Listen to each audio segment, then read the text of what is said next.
Hello everybody, and welcome back to the Eternal Sonata playthrough. We are now on floor 10 of the Mysterious Unison, and we are getting ever so close to the end now.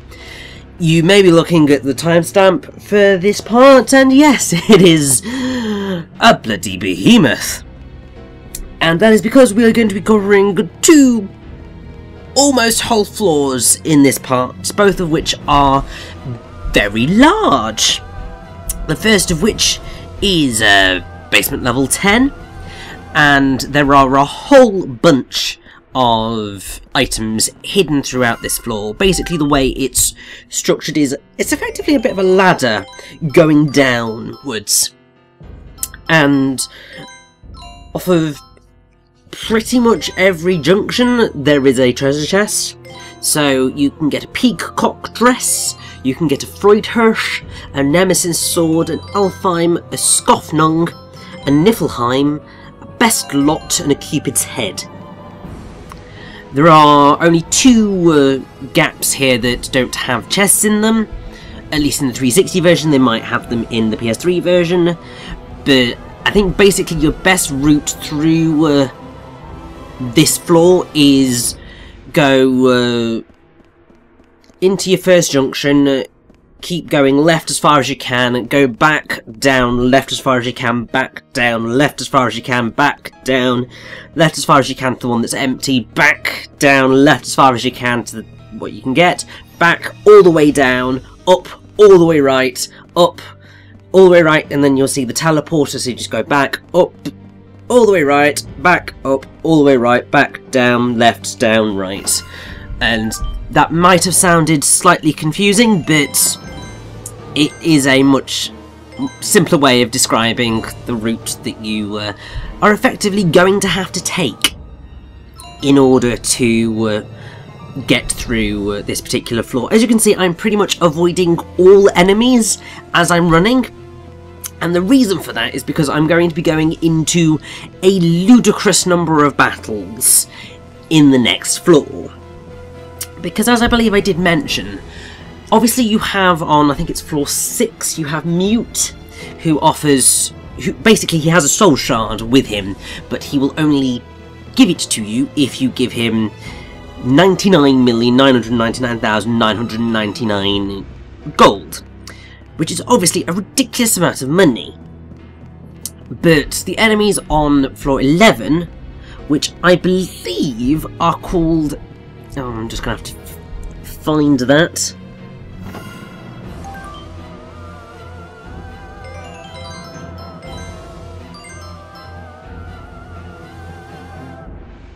Ah, yes, that's it. So there is an enemy on the next floor, which is called the Astral which only appears on basement level 11 and basement level 12. And they give out a lot of gold. One thing that's actually another nice thing that they improved in the PS3 version is they cut the amount of EXP you get for beating up an Astral lead, but you get a much greater amount of gold, increasing it by a whopping 25 million. It doesn't matter which version of the game you're playing, those enemies are the best ones to farm gold on in order to get the soul shard from Mute. But basically you're jumping up from let's see. So it's 1.5 million gold to 4 million gold per Astral lead. So, in order to obviously get up to 99,999,999, you've basically got to defeat... Oof. Let me do some maths, because my mental math skills are pretty bad. Nope. I really need to... because my brain was going 99,999 divided by 1.5. Nope, that's not how maths works on a calculator.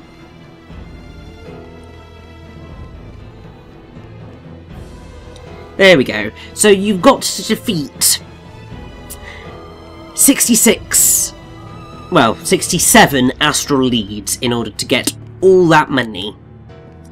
And generally you face down about 2 at a time.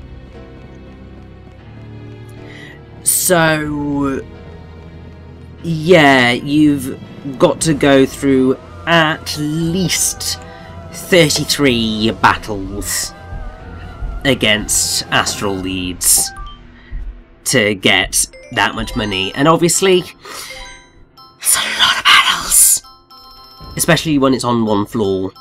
It's kind of crazy.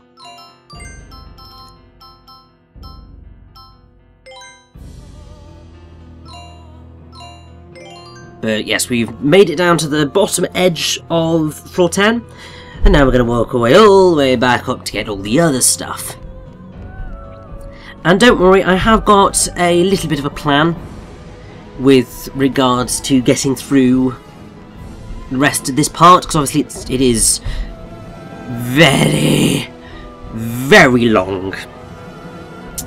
It's easily the longest part of pure gameplay that you are going to see for the rest of the playthrough.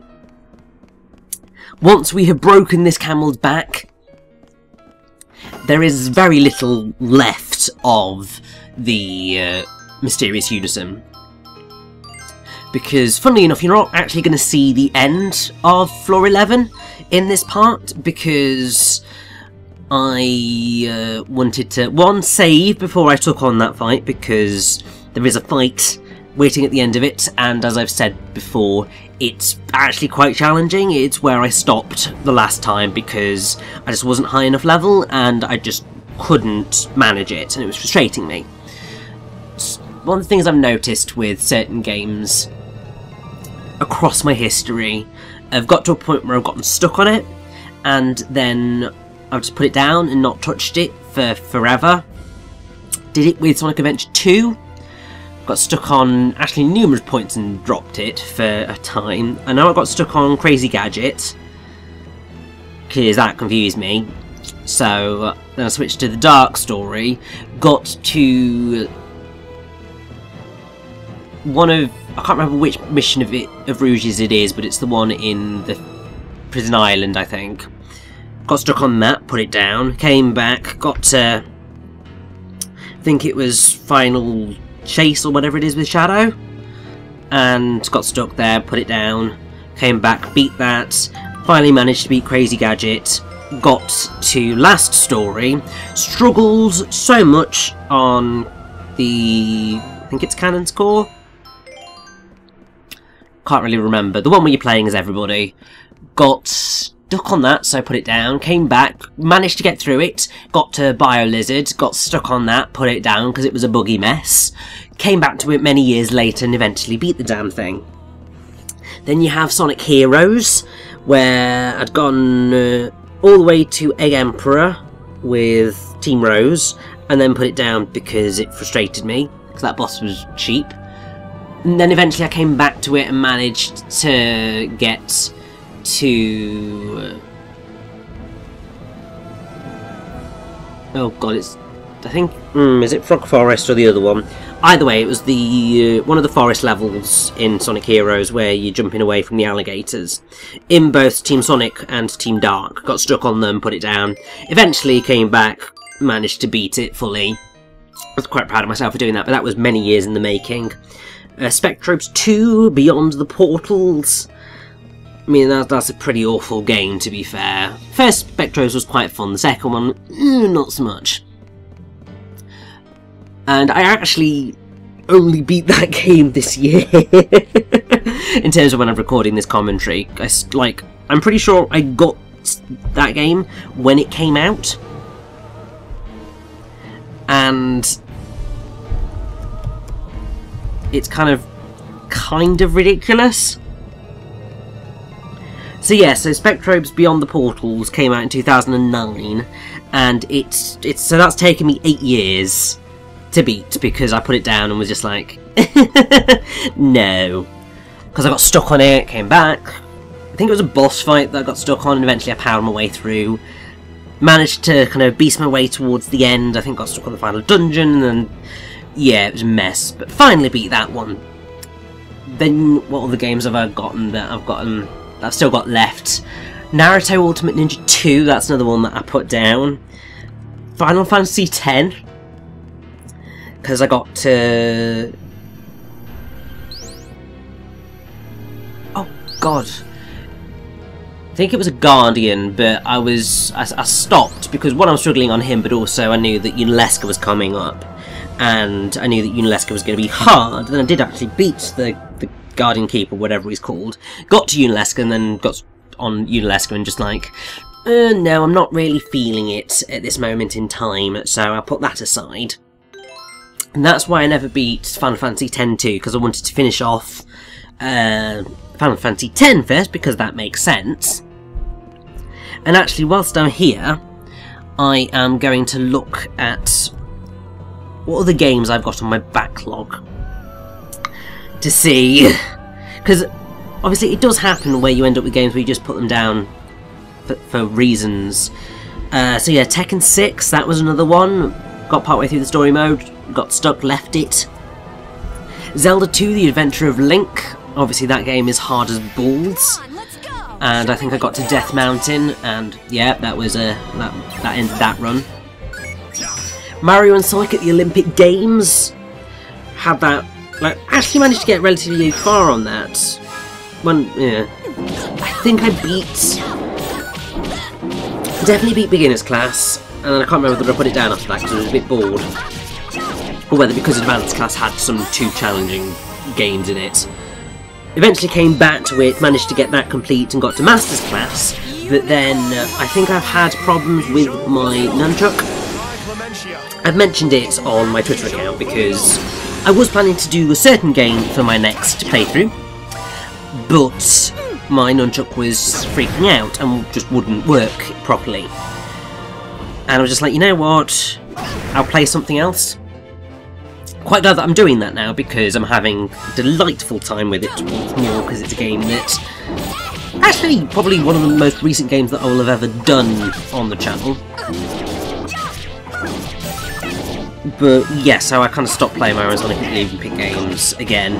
But I will go back now that I've gotten that big nunchuck, hopefully, and beat the Masterclass to actually beat the game. Mario Strikers Charged Football, that game just cheats on its story mode. And so I got to trying to get the Crystal Cup, and it's just going terribly. I will go back to it, and I will beat it, I'm certain of it, but it'll take me a while. And I think they're the only... I suppose there's also SSX 3. I didn't beat all of the things on the mountain, because like the later challenges are actually really quite difficult. And yeah, because the other things I've got in my backlog, i.e. Super Mario RPG Legend of the 7 Stars, that didn't stop that because it was challenging. I did an Okami with that one, where I put it down, like I started playing it, got so far, and then I was just like, I'm not too fussed at the minute in time, and put it down. Still haven't gone back to it yet, but I will do. I've also got Fire Emblem The Sacred Stones from my 3DS download, because obviously 3DS Ambassadors Program. Proud of that. And yeah, just haven't touched that one yet. I think it's because I'm slightly terrified of taking it on, because it's a more classic Fire Emblem game, and I played through in the relatively easy modes in the new Fire Emblem titles, i.e. I think it's... I can't remember whether it's Phoenix or whatever. It's basically the one where after you beat a battle, any dead party members revive, because I can't be losing them. And I know that Fire Emblem The Sacred Stones is not that, but one day I'll definitely get on that one. To be honest, I think that 2018, hopefully, fingers crossed, is going to be the year that I actually properly deal with my backlog, because it's been sitting there being a pain for a very long time, and I feel that I just want to tie it off in a nice neat bow, because then I can definitely move on to newer games that I just haven't bought, because I don't want to...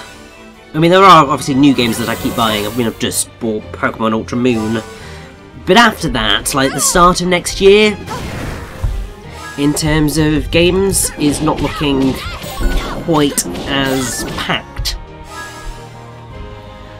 At least in games that I'm just going, yes, I will buy that.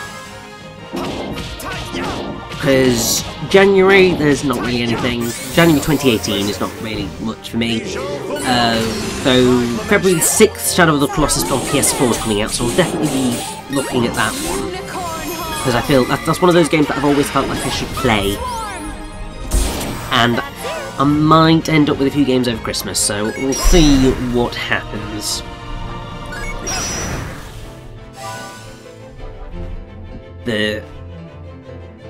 Yeah, we'll see. But my hope is 2018 is the year I make more of a dent into my backlog, because it is pretty... I mean, I know people have got much bigger backlogs than I do, but still, it is quite large.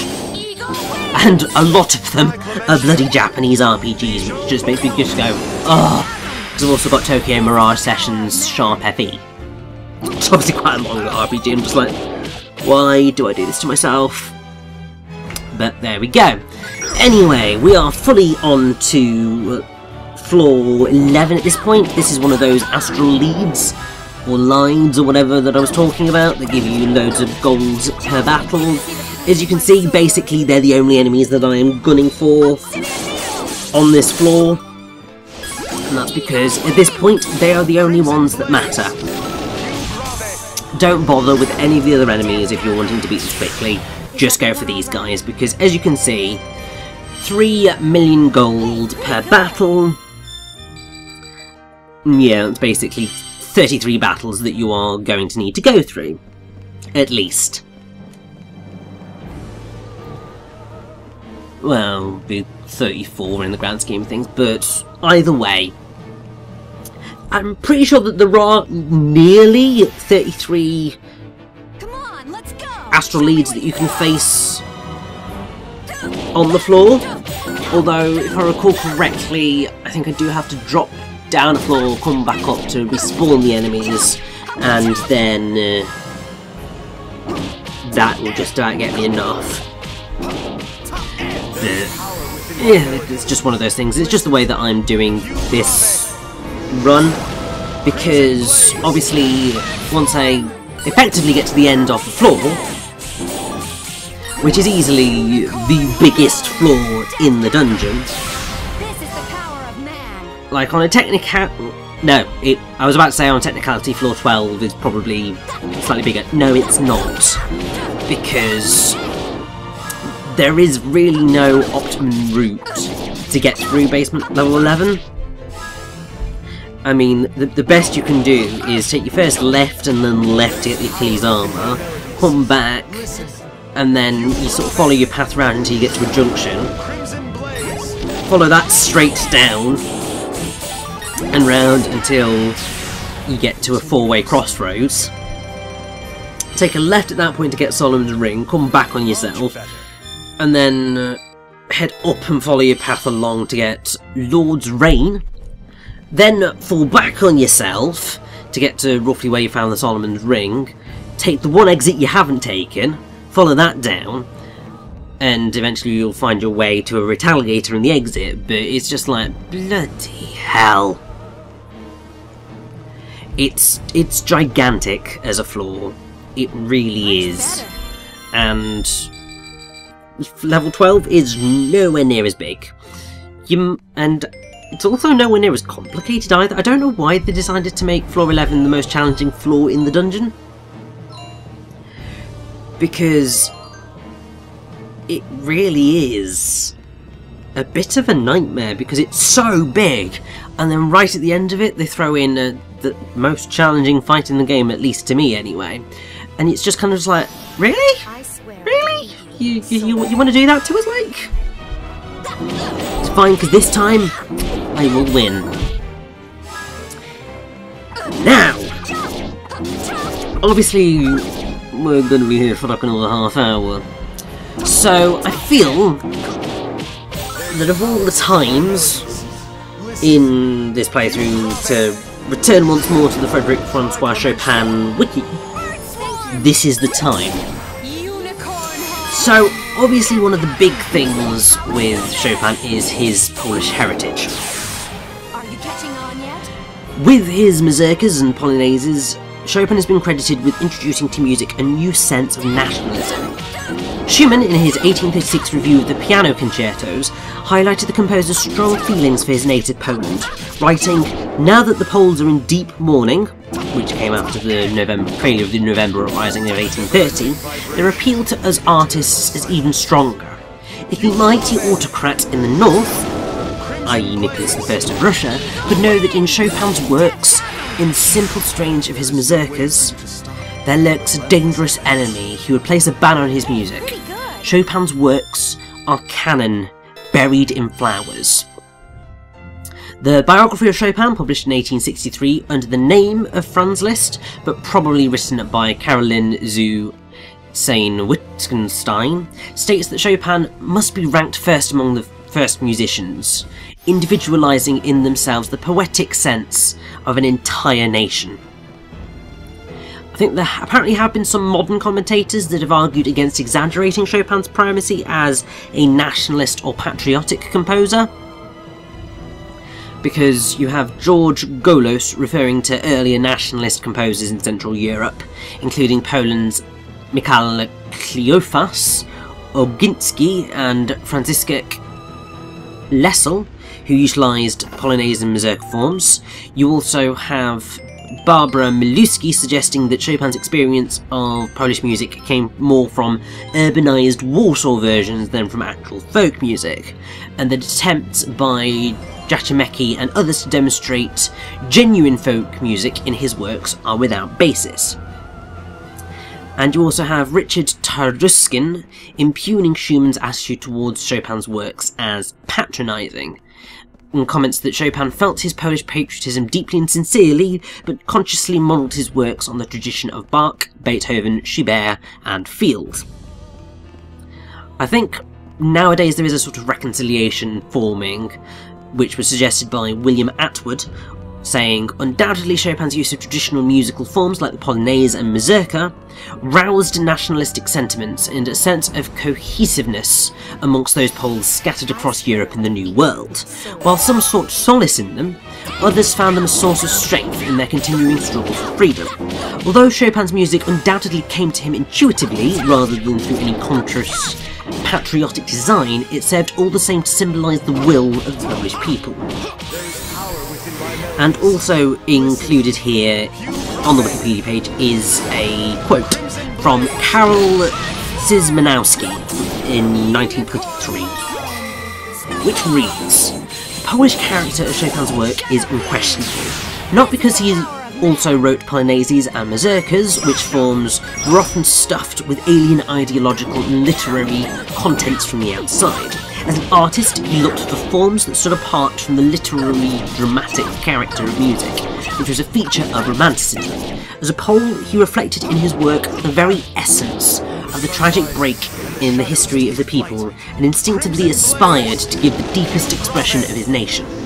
For he understood that he could invest his music with the most enduring and truly Polish qualities only by liberating art from the confines of dramatic and historical contents. This attitude toward the question of national music, an inspired solution to his art, was the reason why Chopin's works have come to be understood everywhere outside of Poland. Therein lies the strange riddle of his eternal vigour." Which is a really cool quote, I feel. It seems quite a nice summary of that topic when dealing with Chopin. That's more like it. Now, oh! Much better. Claves has learned a new move, Wolf Fang. I can't remember what Wolf Fang is. Let's have a look. Oh, I will take that. It's basically a light version of Obsidian Needle. I am so down for that. You see, Claves, once you've leveled her up, can be pretty damn good. It's just obviously, she's so squishy at the start. It's insane. Anyway, next section in the saga of the Frédéric Francois Chopin Wikipedia page.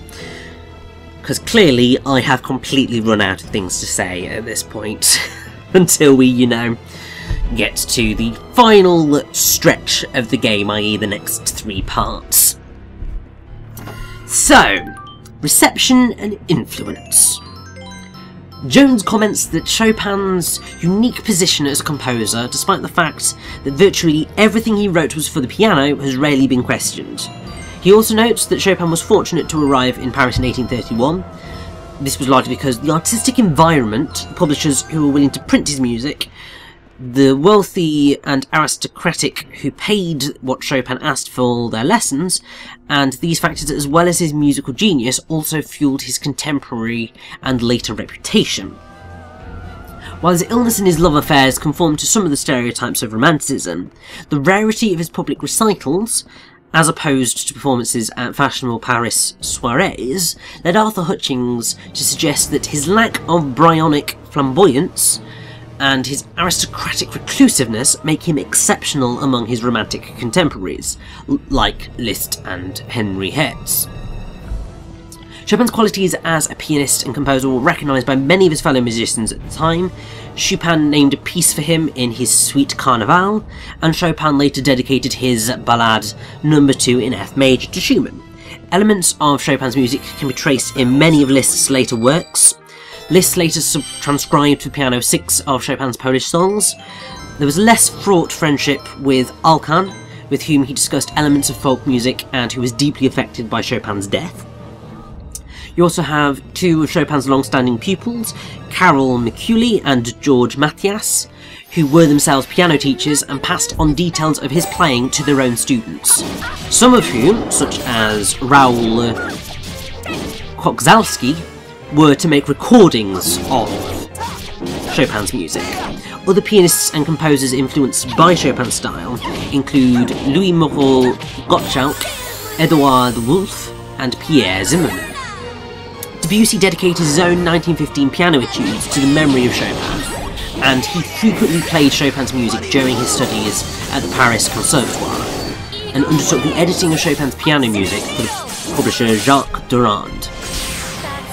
Polish composers of the following generation included virtuosi such as Moritz Moszkowski, but in the opinion of J. Barry Jones, his one worthy successor among his compatriots was Karol Szymanowski. Edvard Grieg, Antonin Dvorak, Isaac Albeniz, Pyotr Tchaikovsky and Sergei Rachmaninoff, among others, are regarded by critics as having been influenced by Chopin's use of national notes and idioms.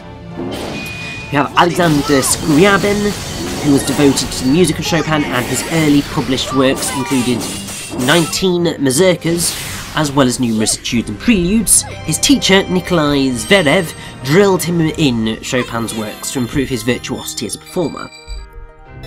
When you get to the 20th century, composers who paid homage, or in some cases parodied actually, the music of Chopin included George Crumb, Bohuslav Martinu, Darius Milhaud, Igor Stravinsky, and Heitor Villa-Lobos.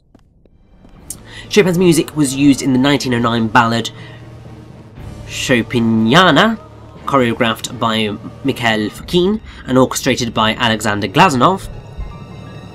Sergei Diaghilev commissioned additional orchestrations from Stravinsky, Anatoly Lyadov, Sergei Taneyev, and Nikolai Chelepin for later productions, which used the title Les Sylphides, or Les Sylphides, or something along those lines.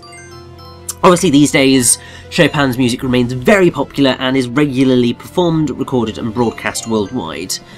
The world's oldest monographic music competition, the International Chopin Piano Competition, founded in 1927, is held every 5 years in Warsaw. You also have the Frédéric Chopin Institute of Poland, listing on its website over 80 societies worldwide devoted to the composer and his music.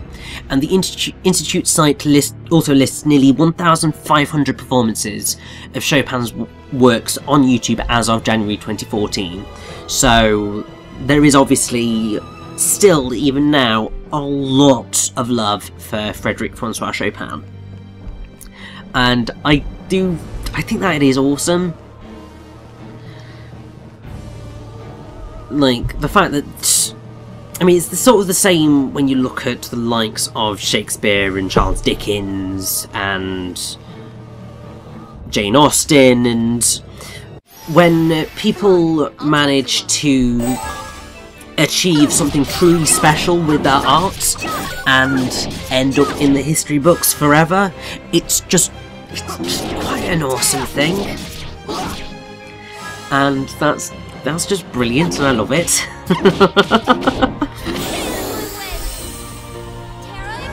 That was quite nice. 10 minutes of stuff. I just need to. Another 20.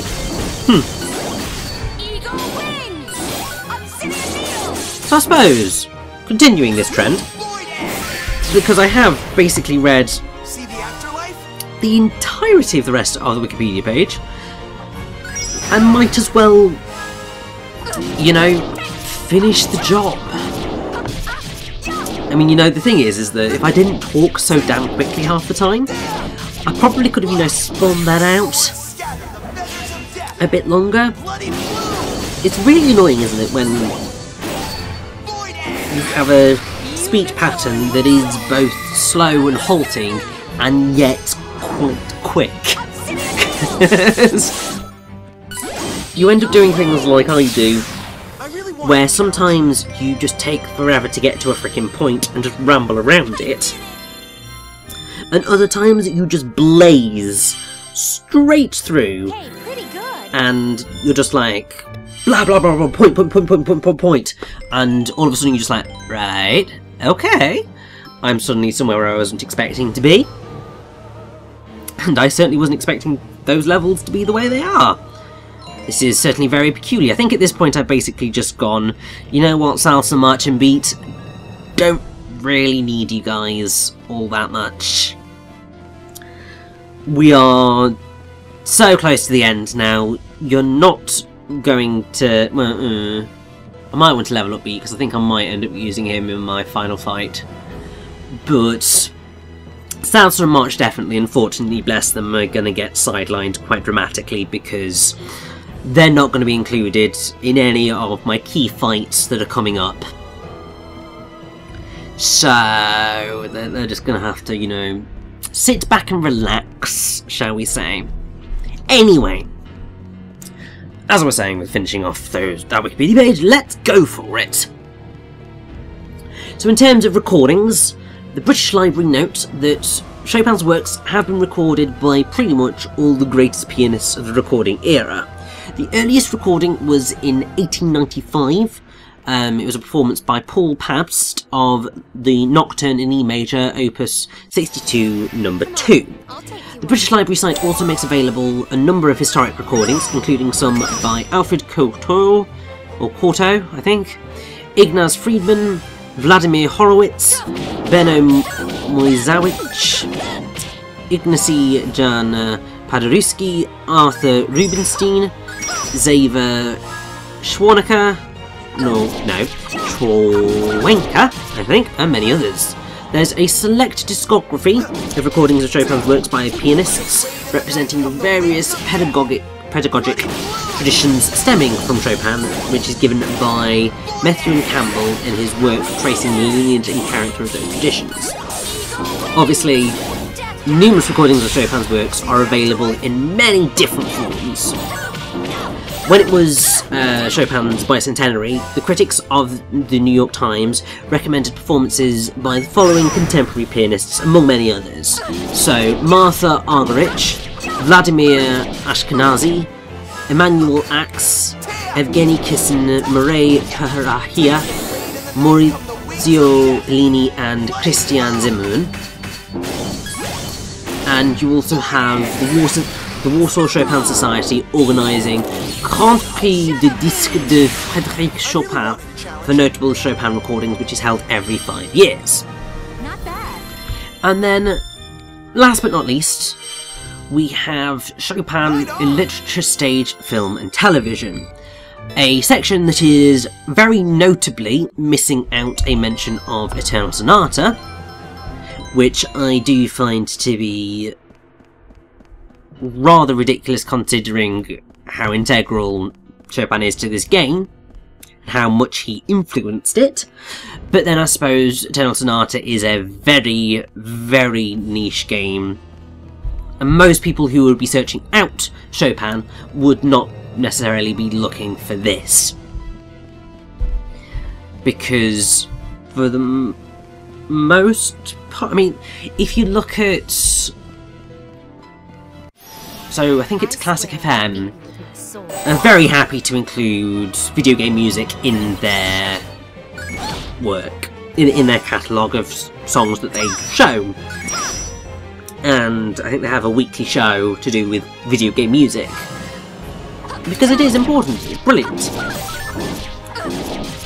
And I think quite regularly there's always an outcry whenever they're included, because there are people in that community that are just like, no, this isn't classical music. This is from a video game, it doesn't deserve its place here. But no, the composing behind a lot of music in video games is just as difficult as any piece of classical music. And oftentimes they are orchestral in nature, and that's just how it works. But yeah, it is true that not many people will be looking for a game related to Chopin, but then again, they might be really pleasantly surprised by it. Anyway, Chopin has obviously figured extensively in Polish literature, both in serious critical studies of his life and music, and there have also been fictional treatments of it. The earliest manifestation was probably an 1830 sonnet on Chopin by Leon Ulrich. French writers on Chopin, apart from George Sand, obviously, have included Marcel Proust and André Gide, and he also featured in the works of Gottfried Benn and Boris Pasternak. And obviously there are numerous biographies of Chopin in English. Possibly the first venture into fictional treatments of Chopin's life was a fanciful operatic version of some of its events. Chopin was written by Giacomo Orefice and produced in Milan in 1901, and all the music is derived from that of Chopin. Chopin's life and his relations with George Sand have been fictionalised in numerous films. The 1945 biographical film A Song to Remember earned Cornel Wilde an Academy Award nomination as Best Actor for his portrayal of the composer, and other film treatments have included La Valse de l'Adieu, which is from France in 1928 by Henri Roussel, with Pierre Blanchard as Chopin. You have Impromptu in 1991 starring Hugh Grant as Chopin, La Note Bleue in 1991, and Chopin Desire for Love, which sounds really corny, which came out in 2002. And you also have Chopin's life being covered in a BBC TV documentary, Chopin, The Women Behind the Music, in 2010, and also in a 2010 documentary realised by Angelo Bozzolini and Roberto Preseda for Italian television. And that, my friends, brings us to the end of Chopin's Wikipedia page. Yay!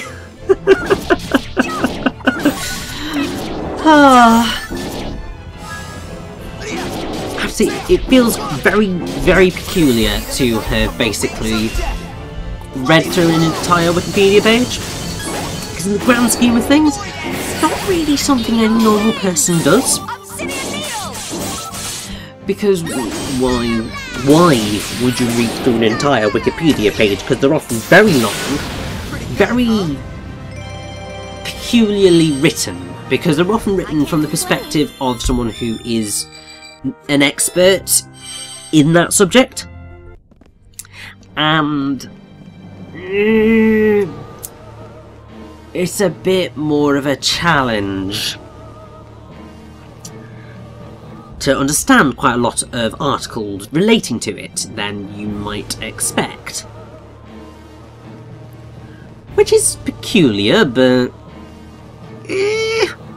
it's just one of those things. Come on, I'll take you on. But yes, we are in the final 10 minutes of the part now, so I'm just going to try and bring the hurt onto all of these astral lights to make them suffer for Mute charging me such a ridiculous sum of money, because, I mean, my god, it's ludicrous, and there is no need for this much money to need to be spent on a piece of someone's soul. I mean, like, seriously, come on. It's like, do not be an asshole, mates. We're trying to put this lady's soul back together. Like, the least you can do is be pleasant and just give it to us, but whatever.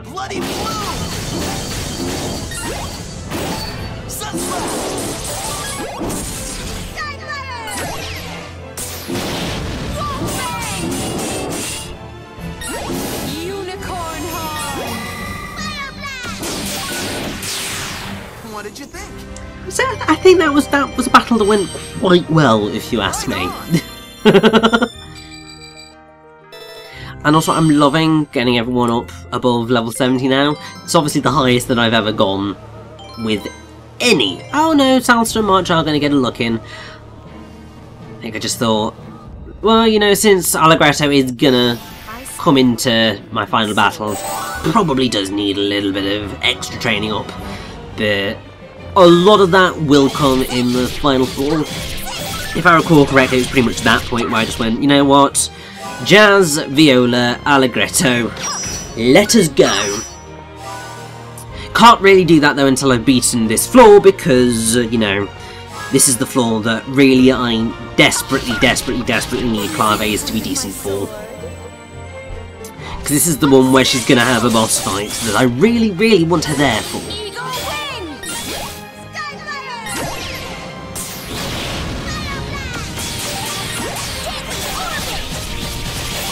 But yeah, these perfect melons are not going to stand a chance whatsoever.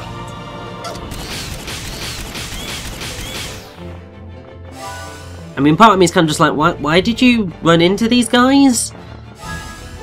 Because they're not on my kill list right now. Like, it's pretty much Astral leads all the way, but obviously something in my brain didn't get the message, or, you know, I was just like, you know what, I'm getting slightly sick of fighting Astral leads, slides, whatever the hell they're called. I mean, to be fair, you would too if you'd been fighting them for nearly an hour.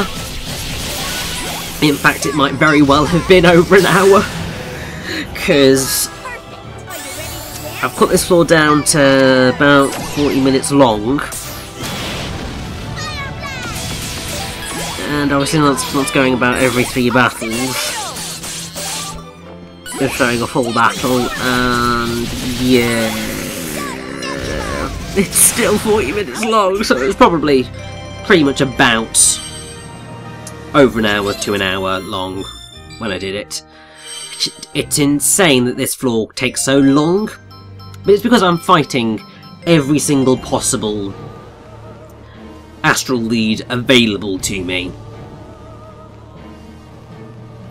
And I think what I'm doing right now is I'm slowly but surely working my way back to the teleporter,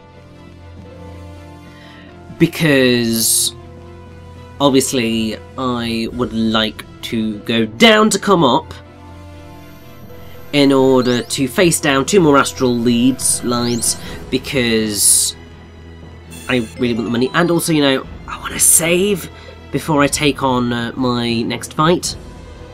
And you can see I basically used up all of my space on my memory card going through this dungeon, because Yeah, I used a ridiculous number of saves up because I just wanted to make sure that it was all saved at each point, so that I didn't have to re-record any section of it. Because that can just be a massive bloody nightmare.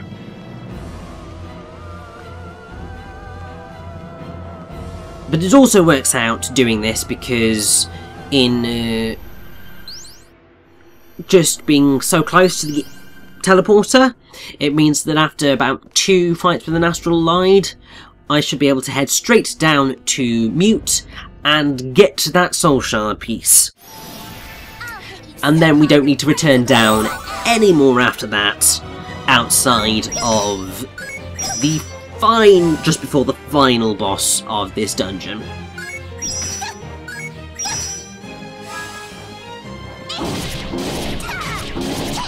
But yes, hopefully these 2 fights go extraordinarily well, and I'm quite looking forward to hopefully using a fully powered up Wolfang. Why am I not doing it? Have I not already done it? I don't even know anymore, but my brain's just going, do fully powered up, like, Wolfang. And also, I mean, to be fair, Blackbase is so low on health right now, it's slightly terrifying. I mean, to be fair, it's really, really easy to fix, because I have so much items. So much items? So many items. For God's sake, me, get it right. And I'd say this is a glitch that I'm really not sure why it happens. Sometimes when you press the special attack button, it registers a special attack and you pull off the special attack, but you don't actually use up any of your echoes. I don't understand how that works. I don't understand why it is the way it is, but that does sometimes happen. I don't know whether it's something that they fixed in the PS3 version or not, but either way, yes, it's just a thing that is a thing.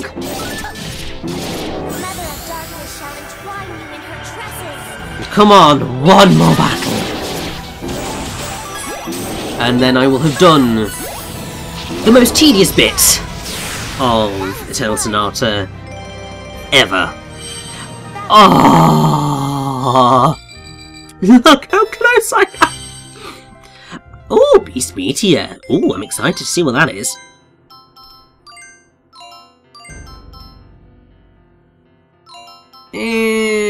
It's not exciting me in the way that Obsidian Needle or Wolfang would, but either way. Let's just go find that last bloody Astral Lied. We probably don't need him really to get up to the full total, but you might as well just to make sure that is the case, otherwise, you know, I'd have to go into another battle, and I can't be doing with that. Just know I am putting my foot down. I'm not fighting another Astral Lied on this floor right now. It needs to end for the good of all mankind.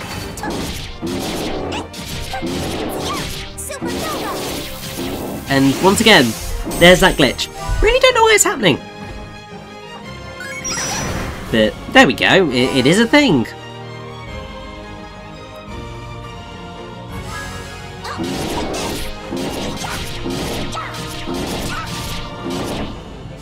And Let's see how you do. hey!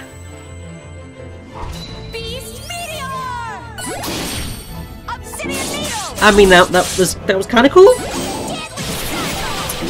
But I do feel that I don't know if you get more bang for your buck out of Obsidian Needle / Wolfang or not, but either way, it's quite a fun move, is Beast Meteor, so I'm totally down with that. Unicorn Horn! Sad souls. Yes, come on! Oh, that's... You are getting little much terrifyingly close to not being very well. So I think we're going to have to, you know, put you out of action as quickly as possible. Thank you kindly.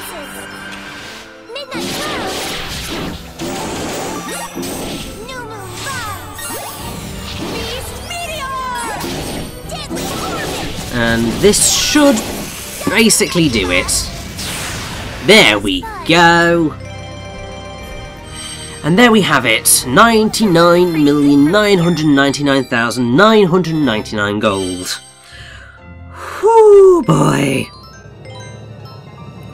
That just about did me in. Oh my god.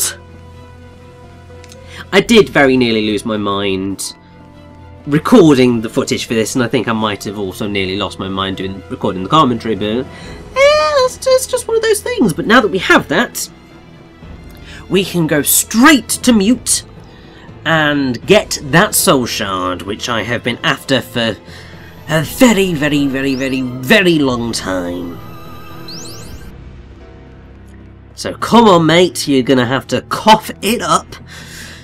Done exactly what you asked me to do, gotten a ludicrous amount of gold. Ludicrous amount of gold. And you are going to give me that soul shard. Which then means that we, I believe, only have 2 remaining.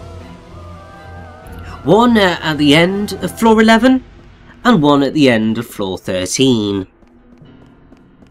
And at that point, it'll be time for the end of the game. So bloomin' heck, we are so close.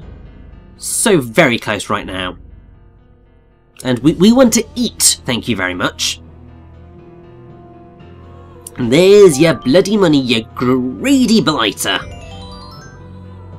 I don't feel very good having no money, but to be fair, where we're going, we don't need money. So, we've gotten that done. Now all that's left for us to do is, you know, actually finish floor 11. It's kind of important. So we'll return to the entrance, warp up to floor 11, and then it's time to finish this thing off. Woo!